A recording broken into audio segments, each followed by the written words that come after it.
1950 में ईरान में बहुत तेल निकल रहा था, लेकिन उस तेल का मालिक ब्रिटेन था। नतीजा ये हुआ कि तेल का खजाना होते हुए भी ईरानियों को अंग्रेजों की गुलामी करनी पड़ रही थी। अब धीरे धीरे ईरान में अंग्रेजों के खिलाफ बगावत शुरू हो गई थी। इस बगावत के मसीहा थे मोहम्मद मोसादेक। उन्होंने लोगों से सीधा सवाल किया कि ये अंग्रेज अपने आप को क्या समझते हैं? हमारे देश के तेल को विदेशों में बेचकर अरबों कमाते हैं और हमें क्या देते हैं? मुनाफे का सिर्फ 20%। मैं ये बर्दाश्त नहीं कर सकता कि अंग्रेज मलाई खाएं और हमें दूध भी ना मिले। आप लोग अगले चुनाव में मुझे वोट दीजिए ताकि मैं ईरान का प्रधानमंत्री बन जाऊं और इन अंग्रेजों की बनाई हुई ऑयल कंपनी को उखाड़कर एक स्वदेशी कंपनी बनाऊं। साथ ही ईरान के सारे तेल के कुओं को राष्ट्रीय संपत्ति घोषित कर सकूं ताकि दूध भी हमारा हो और मलाई भी हमारी हो। इसके बाद सभी लोगों ने मोसादेक को वोट दिया और 1951 में मोसादेक ईरान का प्रधानमंत्री बन गए। प्रधानमंत्री बनते ही उन्होंने सारे तेल के कुओं को राष्ट्रीय संपत्ति घोषित कर दिया। नतीजा ये हुआ कि ब्रिटेन की हिस्सेदारी शून्य हो गई। अब तेल पर सिर्फ और सिर्फ ईरान का हक था।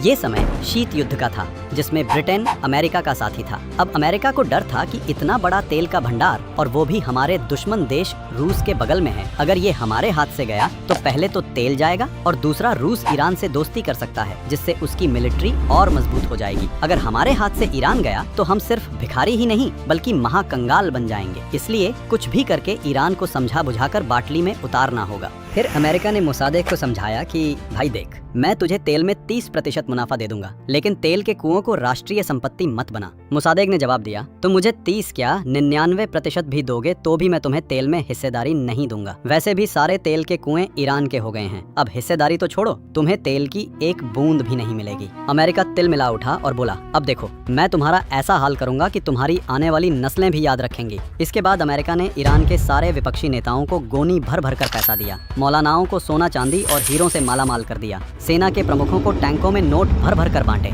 मीडिया को टीआरपी से भी ज्यादा पैसे दिए, जिससे मीडिया ने मोसादेक के खिलाफ झूठी अफवाहें फैलाना शुरू कर दिया। विपक्षी नेताओं ने जमकर विरोध करना शुरू कर दिया। मौलानाओं ने अजान के साथ साथ मोसादेक की बुराई करनी शुरू कर दी। ईरान की सेना भी मोसादेक की बात मानने से इनकार करने लगी। इन सब में अमेरिका ने $10 लाख और ब्रिटेन ने $3 लाख खर्च किए। कुछ समय बाद मोसादेक को अमेरिका की सारी करतूतों की खबर मिल गई। वे जनता के सामने अमेरिका की पोल खोलने वाले थे, लेकिन तभी अमेरिकी जासूस CIA और MI6 ने आखिरी वार किया। उन्होंने मोसादेक के सेनापति जनरल जाहिदी से मिलकर उनके घर पर हमला कर दिया। मजबूरन मोसादेक को प्रधानमंत्री पद से इस्तीफा देना पड़ा और 1954 में अमेरिका ने अपने वफादार प्यादे मोहम्मद रेजा पहलावी को एक बार फिर से ईरान का राजा बना दिया। अब ईरान पर अमेरिका का राज था, यानी तेल तो ईरान की जमीन से निकलता रहा, लेकिन मुनाफा अमेरिका की तिजोरियों में जाता रहा।